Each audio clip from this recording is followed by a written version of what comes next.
আসসালামু আলাইকুম, welcome back to my channel.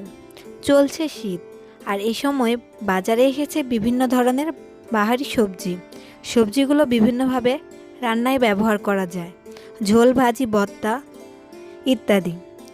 তো আপনাদের সামনে আজকে আমি করে দেখাবো শিম ও আলু দিয়ে খুব সহজ একটি ভাজির রেসিপিটি ভালো লাগলে অবশ্যই ট্রাই করে দেখবেন, এবং আমার চ্যানেল এখনও যারা সাবস্ক্রাইব করেন নাই তারা অবশ্যই আমার চ্যানেলটি সাবস্ক্রাইব করবেন এবং লাইক, কমেন্ট, শেয়ার করতে ভুলবেন না যেন।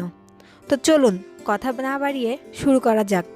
উপকরণ হিসেবে যা লাগছে তা হলো আদা, রসুন আর জিরে একসাথে আমি পেস্ট করে রেখেছিলাম সেটা, লবণ আর হলুদের গুঁড়া, লাগছে একটি থেতো করা রসুন, লাগছে কাঁচা মরিচ মধ্য দিয়ে চিড়ে নিয়েছি, এবং লাগছে শিম, আলু আর পেঁয়াজ একসাথে কুচি করে নিয়েছি।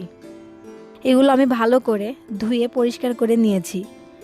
চুলায় একটি প্যান বসিয়ে দিব। এইবার এইগুলো আস্তে আস্তে সেখানে দিয়ে দিব। কাঁচা মরিচগুলো একসাথে দিয়ে দিব। এইবার আদা, রসুন, জিরে একসাথে রেখেছি সেটা, হলুদ গুঁড়া আর লবণ সেটা এর মধ্যে দিয়ে দেব। এটা ভালোভাবে একসাথে মাখিয়ে নিব। এটা ভালোভাবে তরকারির সাথে মিশিয়ে নিতে হবে। এইভাবে 2-3 মিনিট নাড়াচাড়া করে রান্না করতে হবে। 2-3 মিনিট রান্না করলে এরকম কালার চলে আসবে। আপনারা ঢাকনা দিয়েও দিতে পারেন। এ পর্যায়ে পানি দিয়ে ঢেকে দিব। পর্যাপ্ত পানি দিব যাতে করে খুব সহজেই এগুলো সিদ্ধ হতে পারে। পানি দেওয়া শেষ হলে ঢাকনা দিয়ে এটা ঢেকে দিব। ঢাকনা তুলে 1-2 বার এটা নেড়ে দিব। এ পর্যায়ে দেখতে হবে শিমগুলো ভালো হয়ে সিদ্ধ হয়েছে কিনা। আবার ঢাকনা দিয়ে কিছুক্ষণ রান্না করব।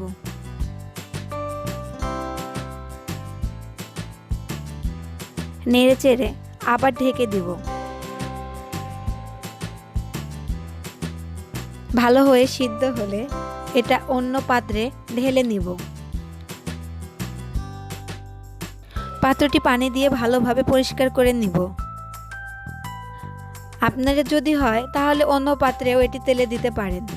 আমি এই পাত্রেই দিব, তাই এইগুলো অন্য পাত্রে নামিয়ে নিলাম।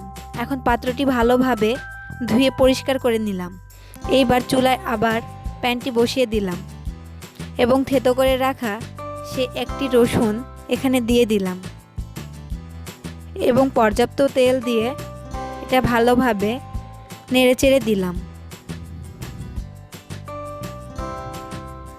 এ পর্যায়ে আসলে আস্ত জিরে এখানে দিয়ে দিলাম।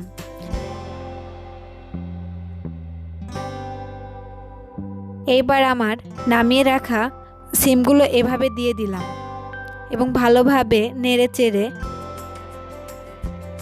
দিতে হবে। এইভাবে কিছুক্ষণ রান্না করতে হবে। 2-3 মিনিট এভাবে নেড়েচেড়ে রান্না করতে হবে। 2-3 মিনিট ভালোভাবে রান্না করলেই যথেষ্ট। এবার পরিবেশনের পালা। দেখুন আমার ভাজিটি এরকম হয়েছে।